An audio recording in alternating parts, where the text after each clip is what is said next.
Welcome, everybody, to a little experiment, something that we've kind of been bouncing around in our old brains, something that kind of came up randomly, and something that I feel that we should act on. If we haven't had the pleasure of meeting yet, my name is Tom, and sitting across the table from me right now is Jordan. Jordan is nodding instead of acknowledging you guys audibly. Hello, world! Is this thing on? Check. So we decided, I started a podcast. Still waiting for my cucumber water that you promised me. Oh, the cucumber water from the assistant? From the assistant. So I started a podcast just for something fun to do, something to get some creativity flowing. And I messaged Jordan, and I was like, hey, if you got half an hour to spare, take a listen to this, tell me what you think. And that's when he replied back, he goes, you're not going to believe me. I've been thinking about starting a podcast myself, and I've been thinking about making it faith-based along with mental health-based. And I was like, this is wild, because that's what my other podcast is about mental health and just talking. And we just got talking on this rabbit hole, talking about our faith journeys, talking about our lives, and the whole time I just kept thinking, this is wild how different yet so similar it is. And we just decided we're going to record our thoughts, put them out there, I'll edit it together, we'll release it, see if anybody has any interest in it, and we'll just go from there. How you feeling, Jordan? Yeah, you pretty much summed it up. As you were going through that, I realized some other coincidences, and that's something we'll get into deeper. Even though you can't see us, Tom and I look very similar. I make the joke that when we stand next to each other, it's like one of those spot the 6 differences pictures. Yeah. Tom has been mistaken for me in public as a man with a great singing voice. Which you do have a great singing voice. Don't take that away from you. Who has led worship, and that is inaccurate. Tom has not led worship to date. To date. I can't carry a tune. We have not recruited him yet to the worship team. But I do go on stage and talk from time to time. Yeah. You do great hosting, actually. Hey, you do great worship. Well, thank you. And, yeah, I had been thinking about this for a while, talking to some people about it, and I just never did it. I am an avid listener of podcasts myself, and there's really no space that connects mental health and faith together in a really open, safe space. Tom and I have drawn some eerie similarities in the past 48 hours, and even prior to knowing really about Tom, Pastor Dave at our church had always said that I should speak with him about coincidences, and I myself have experienced a few more so recently as I've leaned further into my faith journey. And ironically, we probably should have connected months ago through faith. Obviously, I think we're here tonight, and certainly daunting to face the possibility of being vulnerable publicly, but I don't it's something that we just have to continue to pray about. I think that maybe this is something that connects deeper than just two guys sitting at a table. Maybe it's supposed to be something that gets produced and shared, and as we kind of go through this journey, I think you'll find that our credentials lie in the experiences we've had, and that it needs to be okay to talk about that stuff. Yeah, I think that sums it up. I think that sums it up quite well, actually. And you're talking about our credentials, our experiences, and I volunteer a lot of my time with the youth, and I get so much gratification from it. But at the same time, it's not that, I don't hide anything from the kids. Yeah. But I also don't go super deep. You know what I mean? Yeah. Like, I have a lot of regrets in my life that have led me to the point I am now. But the thing about regrets, and I'm not saying this to downplay regrets, I'm not at all. So don't think I'm trying to say that regrets don't matter, whatever, whatever, whatever. Regrets do matter. But the thing is you need to grow from those regrets. You need to learn from those regrets, because the mistakes of your past are what mold you and shape you into who you are now. If you can identify it and use it as a growth tool. Mm-hmm. So, and what I mean by that is things I've done in my past, I wish I could take it away. And on the opposite side of the coin, it's what got me to where I am now. Yep. So it's kind of the whole, you need to accept your own shortcomings and your own failures, but you still have to regret them. It's very weird, and it's a delicate balance, but it's something that I work on every day, because I think from time to time, whenever I see hurt and pain and distrust and just everything that my actions have caused, and I just feel absolutely gutted and terrible, and it's easy to wallow. It's easy to feel sorry for yourself. Yeah, I think it comes down to you can either use those mistakes for nothing. Yep. And then they're just a mistake. And then it's just mistakes that you continue to make, or you can see those things a mile away in other people and eliminate stigmas and talk about it. Right, exactly. So, again, because I've said this before, like, we are all struggling. And it's okay to struggle. 1,000%. Even as... it's okay to struggle, yeah. And it's okay, and this is a cliche, hoodie, coffee mug saying, but it's okay to not be okay. And I think that's the one thing that I really want to get across is it's okay to not be okay. It's okay to struggle. Yeah. But you're not alone. No. You are definitely not alone. And you had said earlier about faith and grace, and I always find it kind of funny that you lead worship. Correct. I go up, I host on occasion. And one of the main things that is always said from my mouth, your mouth, whoever's preaching's mouth, that, grace is available to you. It doesn't matter what you've done. It doesn't matter your past. Grace is available to you. Yeah. And I say it, and I mean it, but there's still that part of me that says, but not me. Yeah. And that's a really hard thing to I sent grasp. You those lyrics to that song. It says, I can't help but think Amazing Grace is for everybody else. Right. And yeah, in a weird roundabout way, we've also both discovered that we both felt like the feeling of not being qualified eliminated us from even being in the running. Mm-hmm. To be in any sort of leadership capacity. Yeah. Yeah. Yeah, and something I've learned recently through listening to podcast sermons in more particular is that we're actually praying to the same God that went to Moses, who was a murderer, who went to Jacob, who was most well known for being somewhat of a shyster. Let's not forget Mary. Mary was a peasant. Like, you start to see things in a different light. Like when I hear that now, I go, I am a Jacob. And there's a song called "Same God" where it's, I am the God of I. Basically, we're worshiping the same exact God that existed then, is the same one we're worshiping now, and that God chose broken people to further his kingdom. He didn't go after perfect people. No.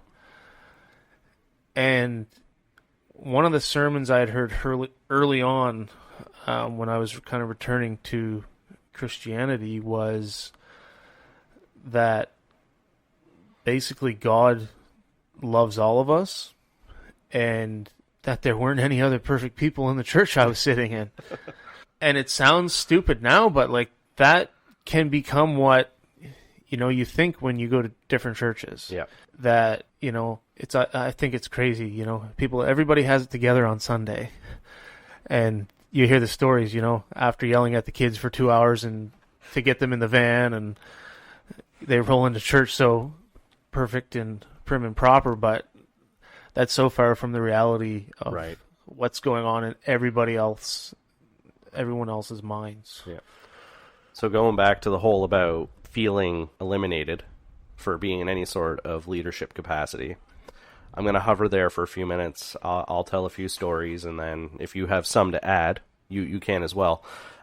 When I first decided to maybe give faith in church another chance, I was on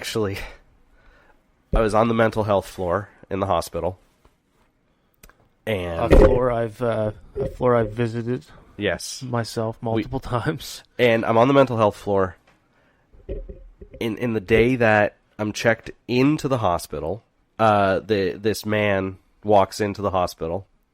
He'll tell you he's 6'5" and incredibly ripped. He can hit home runs. Oh, can he hit home runs? Consistent. Are we talking about the same person? Yes. Okay. Starts with a D and sounds like hockey. That's the one. I hate to say this because he's probably going to listen to this. I hope he does. But he can. We call him Dinger Dave. It's unbelievable.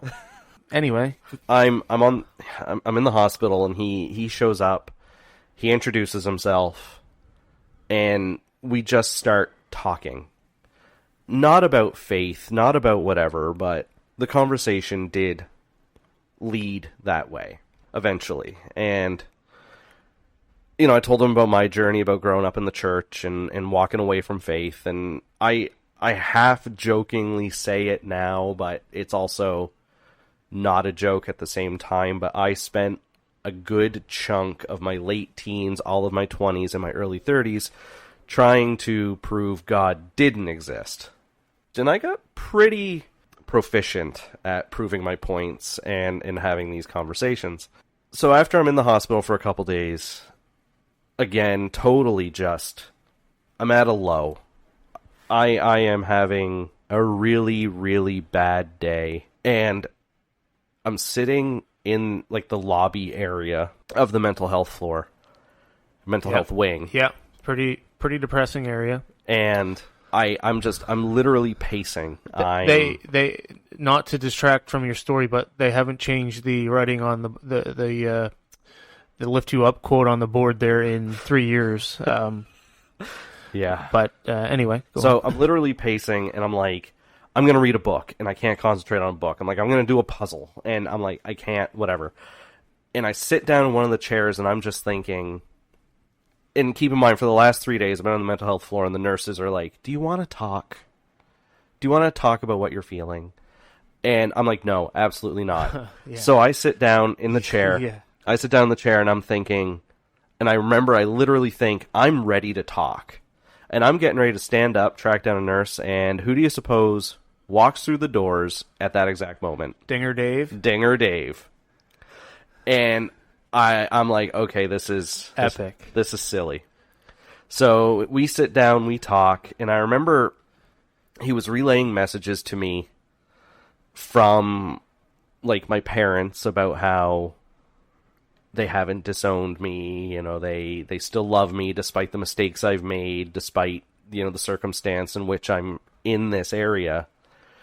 And I don't remember if he said, come to church on Sunday sometime, or I said, maybe I'll come to church on Sunday sometime. I don't remember.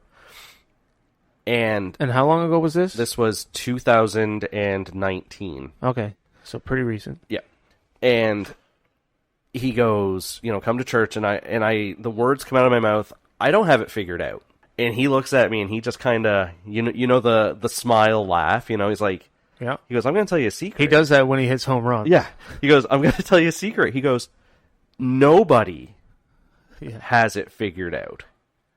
And I'm like, what does he mean by that? Yeah. And we were sitting there and we were talking. He goes, hey, there's a Bible verse that I'd like to read to you. And he reads me this Bible verse, and I still remember it. It's Romans 3:23-24. And he reads it to me, and it's stuck in my head. And I'm thinking to myself, I really want after he leaves, I'm like, I really want to hear, like, I really want to read that verse again. And I'm like, but I don't have my phone, I don't have whatever. And don't you suppose on the bookshelf is a Bible that looks like it's never been cracked open? And I'm like, okay. So I take it, I go back to my room, and I just start reading it. The weekend that I get out, I'm staying at my parents' house. And Sunday morning rolls around, and my brother and I, we aren't close. Yeah. It's not that we don't have a bad relationship by any stretch of the imagination. We talk, we text, we laugh, we joke, we can get serious when we need to, but we don't spend a lot of time with each other. Yeah. And that's mostly just life. You probably stay away from certain topics. Yeah, exactly. Yeah, been there. And he rolls into my parents' house. He goes, "You're going to church." He's like, "I'm doing slides, so you can come up in the booth." He's like, "No one will see you. You can just come in. You can whatever." Yeah. And so we drive in, and I remember walking through the doors, and I'm thinking the whole time as I'm walking through those doors, I'm like, people are going to call me out. Yeah. Like, I haven't been here for 16 years. I'm going to get called out. Yeah. I walked through the doors, and it was nothing but love, hugs. Yeah. I missed you. So glad you're here. Whatever. And I felt it then. Just recently, at a baptism, we heard that same testimony. Yeah. That this mature woman had given up on God. Yeah. And didn't think she could ever experience love. And let me be clear, we're both of the Wesleyan denomination. Yep. I was raised Baptist. I also was raised Baptist until Tom about 6 or 7 years old. Then we went to the Wesleyan. Raised Baptist as well. You know, this goes out to anybody of any denomination. Oh, yeah. It's, just a safe, open space. But we do go to a Wesleyan church that is...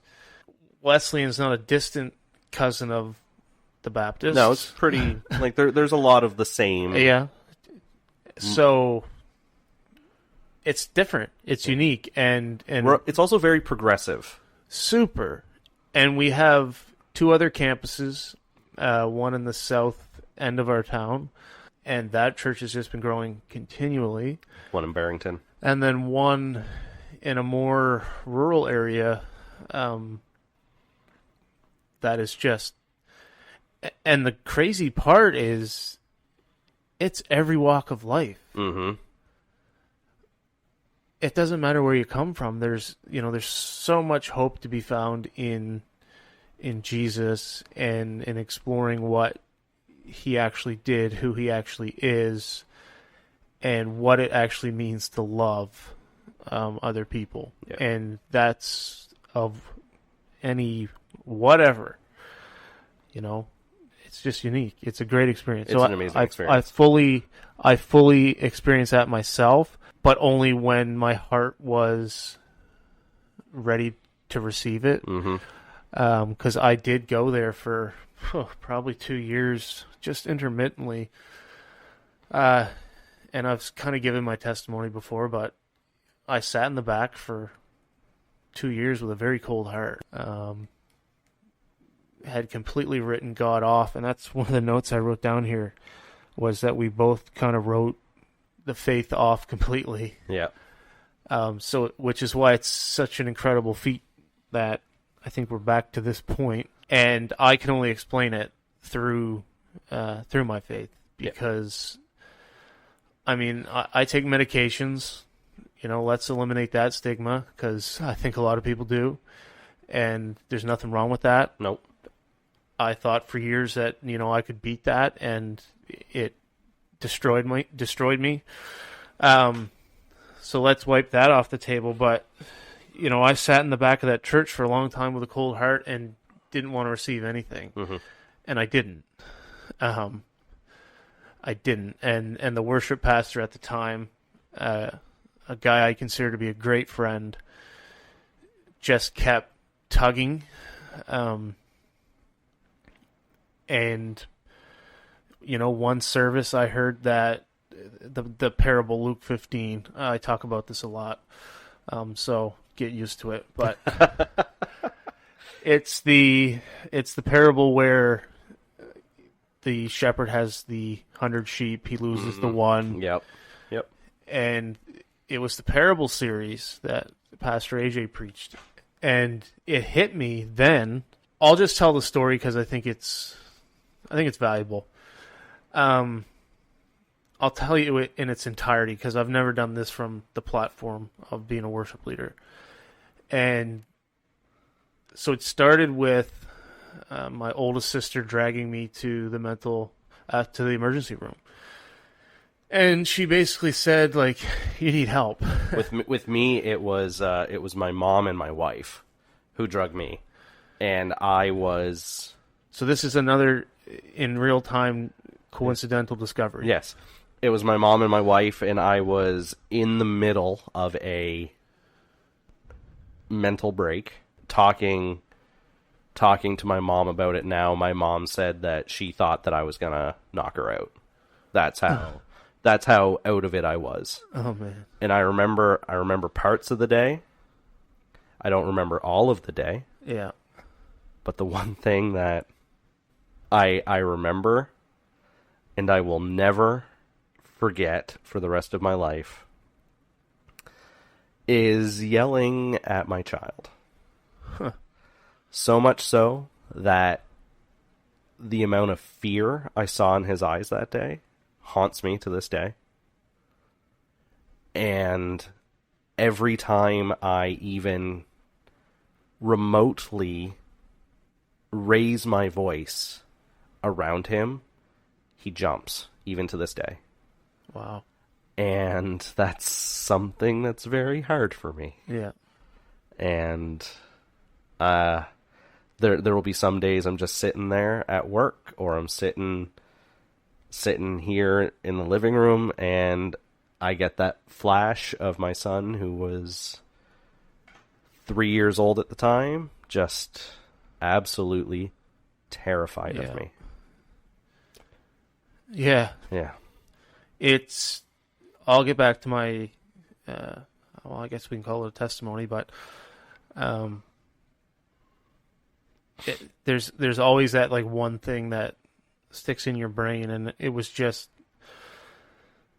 I don't know what it was. She just knew that I needed to go in then. And,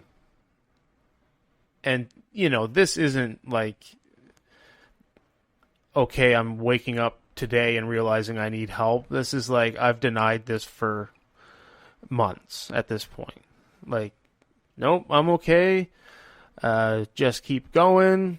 I'm a masculine man's man, and, you know, nothing's going to break me. All the while, I was just being more self-destructive in the process. So she took me in. This was, I believe, 3 or 4 years ago. I don't recall the timeline that well because I really honestly don't like reliving that part of my life. Same, but so it is like, I don't like reliving it either, but sometimes you need to. It is one of the harsh realities of overcoming exactly things. So took me in, and the doctor at the time on call was a doctor that's very familiar with the mental health of my close family. Mm-hmm. But also he's a child doctor, so he doesn't normally deal with adults. He's predominantly deals with children, young adults. But because he was the emergency physician, he was able to take my case. So I remember going in there, and we went in this office and just sat on these couches. And I was still, like, even in that moment, denying that I even needed to be there. Wasn't really sure why we were there, but I was there. And, okay, well, the doctor doesn't have a car. He actually rides a bike. So it's just going to be, another 30 minutes. Like, great. I'll go pick him up if it means I get seen sooner.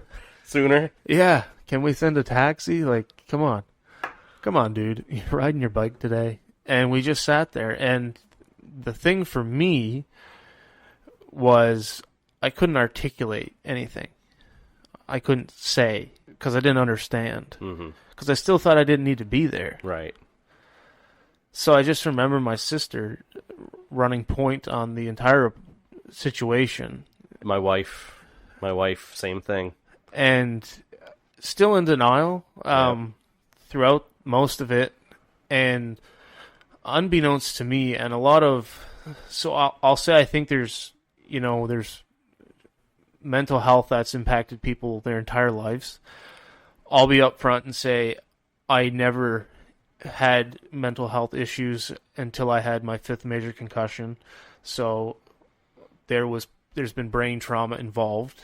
So that's what started mine, but I won't deny that, some people are born with anxiety and depression.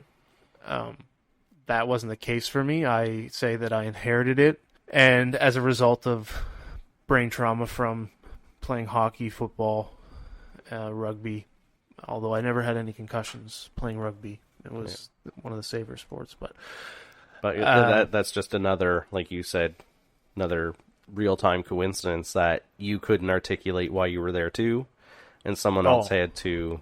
I had no idea. Someone else had to run the conversation for you, and it was like my body froze. Yep. Like I wasn't really even in the room. Yep.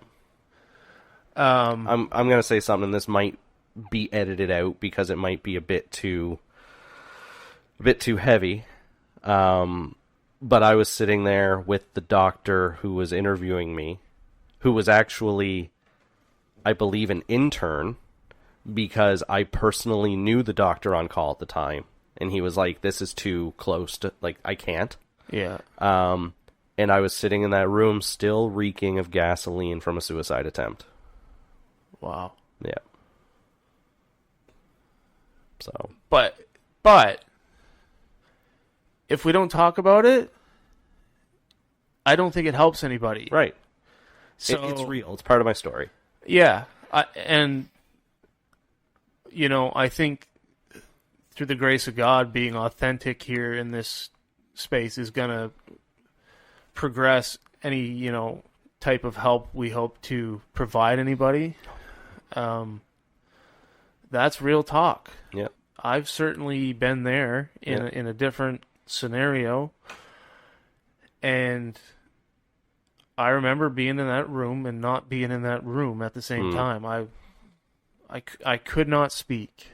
As weird as it's going to sound, you saying being in that room but not being in that room, when I have my foggy recollection of me in that room, it's me standing in the doorway looking into the room and seeing the 3 of us, and myself included. Yeah. Like, it's the closest thing I've ever had to an outer body experience. Yeah. Yeah. Which definitely lends its hand to the fact that we both were in the right place. At the right time. At the right time. And we're not laughing to make light of things. It's just laughing because it's... Hindsight is 20/20, and you're gonna hear that, I think, consistently. Yeah. Throughout this, whatever this becomes. So, coincidentally, the doctor who knew my family history had actually helped my sister growing up, had been studying concussions in young people. Okay. And how old were you when you had your 5th concussion? 18. Okay. Yeah. 5 before 18. Yeah. And mostly between the ages of 15 to 18. Wow. So, wow. Yeah. Yeah, but that's a story for another day, the hockey, the concussions, that journey. Because I think it's important to where I am today. That part I will talk about. But he said, I know the drug you should be on. And I was like, okay. He goes, given your brain history, some of the more aggressive drugs could actually do more harm than good. Wow. And only somebody with that experience, I think, would have made that call that day. Mm-hmm. Because I have gone to my family doctor since then in instances of emergency where...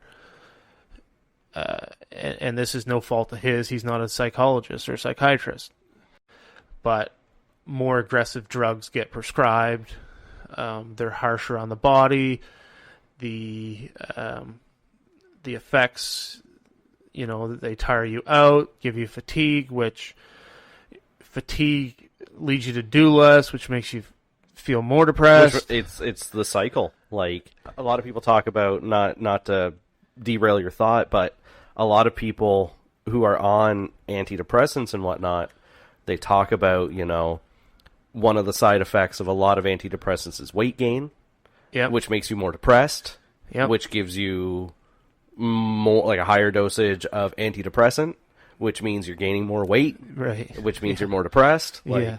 Oh man, you're speaking my language. So, just, I guess in that moment, thankful that he was in that position. It wasn't a quick fix drug, I'll tell you that. It takes 6 months to feel any effect. You just basically crap your pants for 6 months. Fair. And you have to have faith. I don't know why I did. Somebody who didn't think he needed to be on anything, I stuck it out for 6 months, and then you start to feel better. And there were no adverse effects on my brain. I wasn't on any, and you know what? I'm not downplaying if any people are on, higher dosage, more aggressive medication. I'm not downplaying that at all. It can be very helpful. In my situation with my brain trauma, it could have been very detrimental, right, in that situation. So if you've been prescribed something by a psychiatrist, I'm not downplaying. No, definitely not. Because I know people personally that are on aggressive medications that keep them going every day. Yep. And there's nothing wrong with that. No, nothing wrong with that at all. So, yeah, that kind of happened, and finally started to feel better after 6 months. Could finally start to understand myself, kind of how I felt. And my sister invited me to CR, which is Celebrate Recovery. Now, for privacy reasons, I won't get into many details about that, but that's a great program through the church. It could be in your church. It's basically broken people helping other broken people. What is it? Bring your hurts, your hang-ups. What's the tagline that Dinger Dave always says? Oh, I don't remember. I wasn't in it long enough to remember. Okay. That's not, it did help. Very helpful. Yeah. I do recommend it to everybody. Yeah. In that first session, this is funny. This is happening in real time. Oh, no. Dave Hockley. Dinger Dave. Dinger Dave gave his testimony. And I won't go into the details because that's his story, but... Yeah. That same night, the song "So Will I" was playing on the TV, and that song basically gets into, if the rocks cry out in worship, so will I. Yeah. And it started hitting me like I need to do that too. Yeah.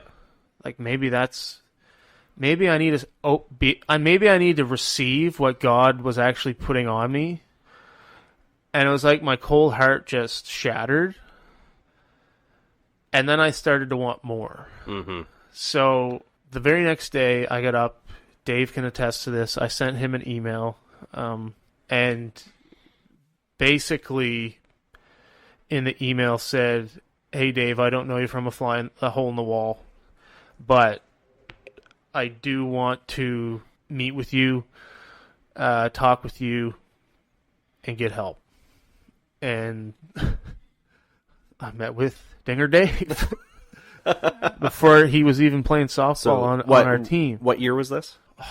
I want to say like 2021. Okay, so fairly recent as well. Yeah. Met with him, started getting help there, started getting professional help through the hospital. Yep. Dave wasn't a psychiatrist, but, more regular basis getting help. And then I remember this is full circle back to the parables, and sorry if this was taking some time, but it's the truth. Sitting in a service one Sunday, they sang the song. It's Corey Asbury's Reckless Love. And it's like he leaves the 99 and goes after the one. Mm-hmm. And I was like, oh man, like this is really hitting.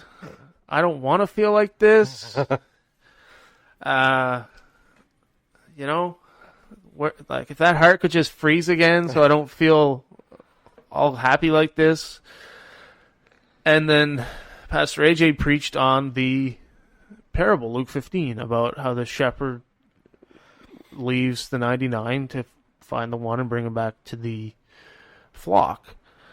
And like in that moment, I just felt this presence that was like, you're the one, and I'm going to keep knocking until you receive, and you can fight it, but you're not going to win. It became very apparent, and I just started leaning in more. Joined a group called, I was studying a book called The Ruthless Elimination of Hurry by John Mark Comer. A great book. I highly recommend it if you have a lot of hurry in your life or your head is busy all the time. Read that book. And as we read through that book, I started to understand how God wants to have a relationship with us. He doesn't just want us to be afraid of burning in hell for eternity. It's a wholesome approach, which ironically, after one of my, really bad lows, my sister had sent me a text that said, I think you need to understand what it means to be whole with God. And I texted her back and said, I'm pretty sure I know what it means to be whole with God, but, thanks. Like, I read my Bible, I pray, I got it covered. And she just kind of wrote, ha, ha, ha. So She knew. Yeah. 100% she knew. So I started leaning in, started clearing the clutter, got rid of social media, which I think will be a topic for another day. I was about to say, we will definitely talk about the elimination of social media. We'll dive into that and what it meant for my mental health journey and for Tom's. But all that to say, once I cleared up enough busyness in my life, I was able to actually see God for who He is, and His actual grace, His actual mercy, His actual ability to forgive. And a friend of mine recently asked me this question. We were having coffee, and she said, have you forgiven yourself? And I still didn't know. And it scares me, but I'm praying about it right now. Because I think that's like the final step in surrendering in a weird way. Just to forgive yourself. And I don't know if you ever thought about that question. I had never thought about it until she asked it. I'm working through that. I don't know what your journey was like through that, if it was just instantaneous or if you fought through it, because that's what I'm going through right now. I'm still fighting it. Yeah. I'm still fighting it. So, yeah, anyway, heard that song, got involved with worship. Worship pastor called in sick on Easter, which is like Christmas for Santa Claus for a worship pastor. That's a very accurate description. It's like your Coachella. Fair, yeah, it is. It's Coachella Music Festival for Christians. For Christians, Easter Sunday. It's like your best songs. We're bringing it all. The fireworks. There were no fireworks. No, but you get what we mean. Yeah, it's a bit more of a production than just a Sunday. Yeah. So I remember getting the text from the worship pastor that said, "Hey, I'm feeling sick. So when we do a rehearsal this week, I want you to lead all the songs." Oh, wow. Because I'm losing my voice. Yeah. But he said, I'm going to get on antibiotics, and that's going to allow me to hopefully sing by Sunday. So I said, okay. So I went to the rehearsal like, I got this. No problem. No nerves. I'm just basically the backup, second string quarterback. That's what I said to him. I'm like, no problem. Led all the songs perfectly that night. And it's like, yeah, he'll be there tomorrow. Like, because as a worship pastor, you want to be there on Easter. Yeah, exactly. Coachella Music Festival right. for Christians. So I got up that morning, and I got the text. I can't make it. You're on. You got this. And I think it was like 700 people, one service, and it was a big Sunday. We would traditionally between two services see five 500 people. Under 5. Okay, yeah. Yeah. And these Sundays, you probably double that for each service. Exactly.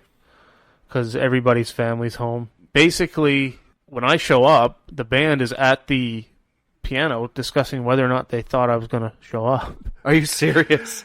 Because my anxiety's that bad. Oh, okay. And that's why I say it's only through God's grace that I even get up on the stage. Yeah. Because if it was up to me, I'd be in the bathroom sick. Right. Like, that's just who I am. Anyway, I walked in, no problem. To take my medication, which I normally take in the mornings before worship, I need to eat food, or it messes my stomach.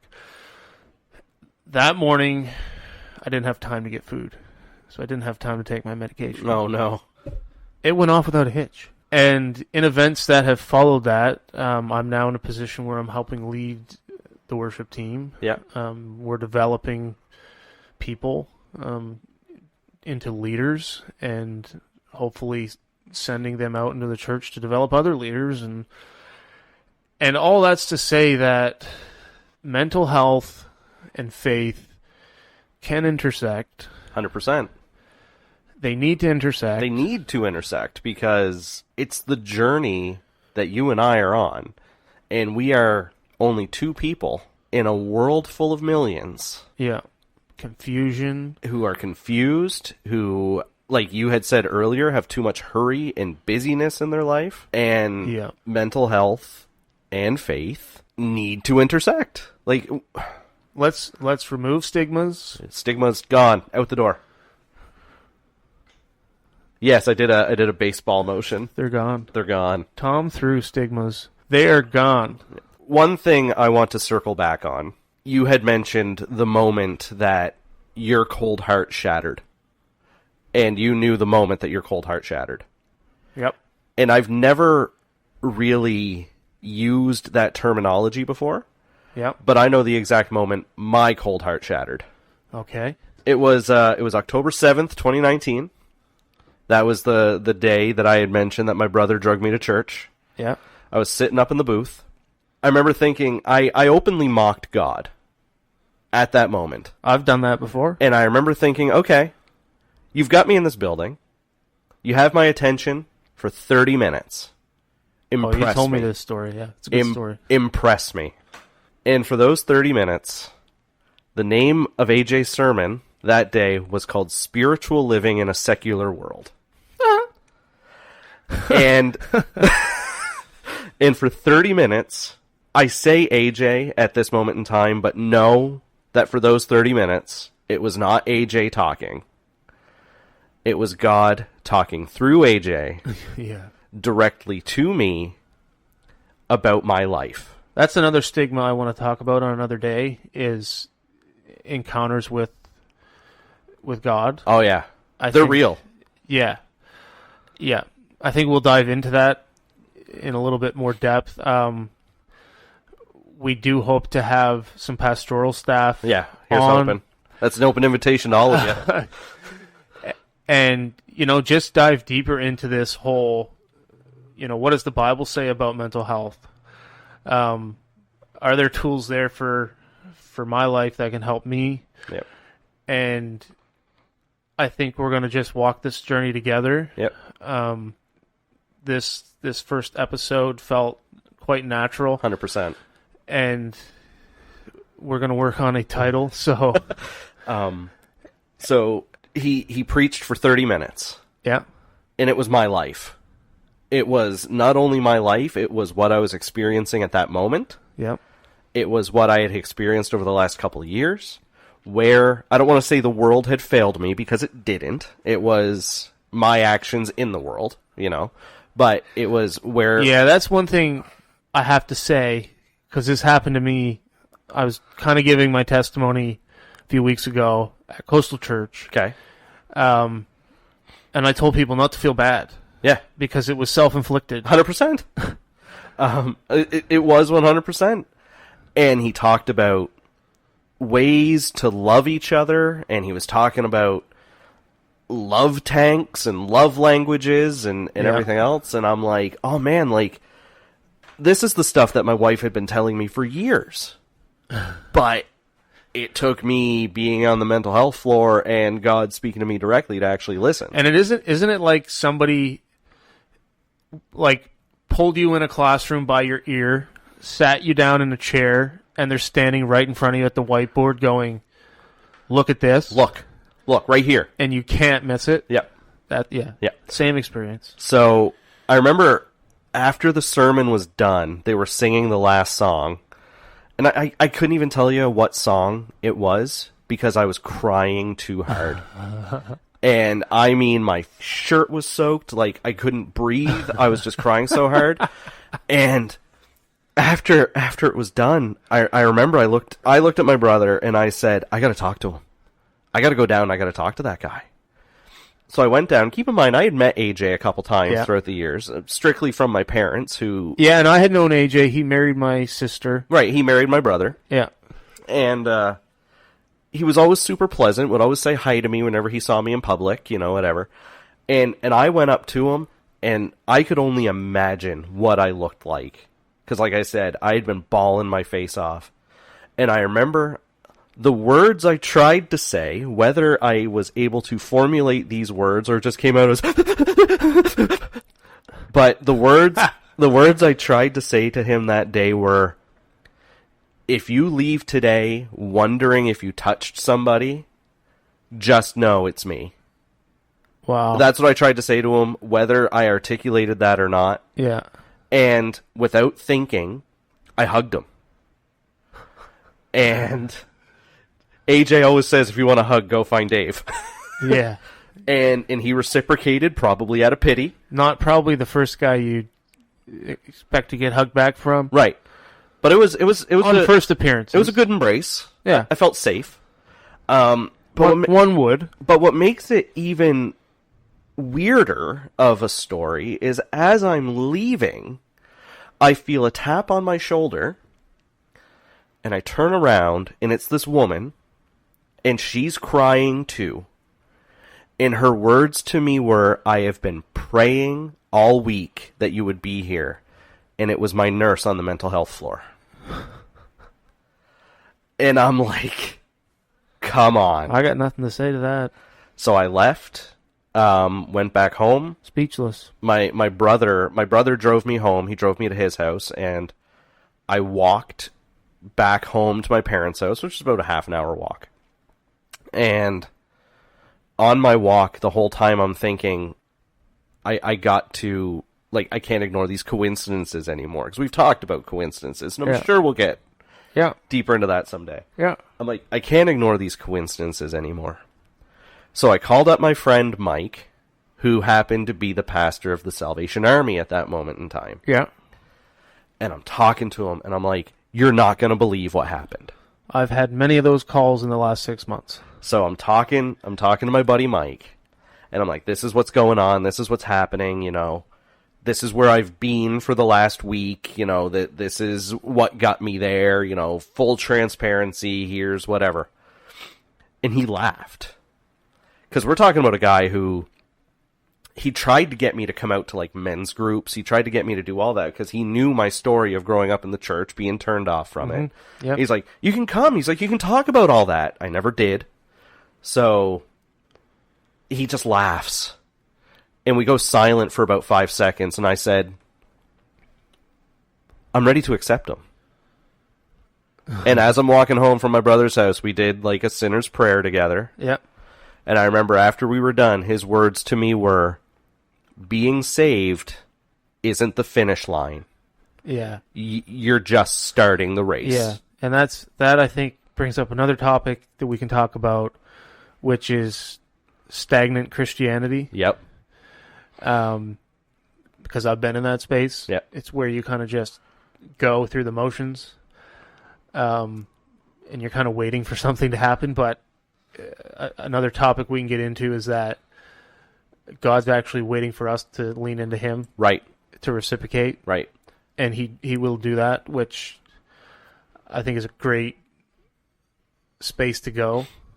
So on Sunday, I had always used the leading when describing my journey, walking away from faith, coming back to faith, I always attributed it to that really cheesy Footprints poem. I don't know if you're familiar with it. Oh, it's on everybody's bathroom? But I'm no longer doing that. As you have said, he waits for you to lean into him. Yeah. He's not going to carry you through faith. No. He's not going to drag you kicking and screaming. Nope. What he's going to do, and it was actually Brett on Sunday, and I walked up and told him this, like, that analogy is perfect. You're walking along with Jesus for a couple of years, and then all of a sudden he's going to take a couple steps ahead. And then he's going to stop, and he's going to look back, and he's going to be like, well, I'm here waiting for you. Yeah. And he's not that figure sitting up on the top of the mountain. That's funny, because that spoke to me as well. Right. And you don't have to climb that mountain 100% by yourself to meet him at the top. Yeah. He's going to meet you halfway. Yeah. But you have to meet him. Yeah. I've found that even so more recently as last week. Like, I felt last week like I had an off week. Yeah. But I also felt like I didn't lean into him as much as weeks previous. And this week I've kind of done the opposite, and I'm right back on track. Nice. If that makes sense. That makes perfect sense. And the clarity to be able to see that now and take the detour. Yeah. Or just correct. Like, I think I said to somebody today I was talking to, I said, it feels like I'm driving the car from the middle of 2 lanes back into 1 lane. That's a great analogy, actually. And I'm just going steady. Yeah. Well, Tom, I think for the first kind of pilot episode... I was just going to say, we've been talking for an hour. Yeah, we've certainly touched on, I think, everything that we want this to be about. We've definitely developed places to take this, topics to discuss. Yep. We're going to be working on a name, so by the time you hear this, it will be named. And if you want more, let us know. We will do more. I was just going to say, if it would mean a lot if you could subscribe to it and listen to it at least. Maybe there's something in there that's going to encourage you, an experience you felt. What I keep finding is the more people I talk to about mental health, the more I realize I'm not alone. Yeah. And I think one of the greatest things that we can do in this day and age is help eliminate stigmas and, let's just get back to being good people. I think, to me, the 3 words that keep popping in my mind the whole time that we've been talking, and what I really want to lead this podcast with are these 3 words: openness, honesty, and transparency. And with that, I really feel it's a good place to put a pin in right now. I agree completely. Yeah. The goal was to, give you a little bit of an introduction, some insight. In future episodes, I'll dive into my childhood, my story. I grew up in a great Christian home. Same. And, how I got to where I was and how I got to where I am now. I think Tom will do the same. We'll dissect that.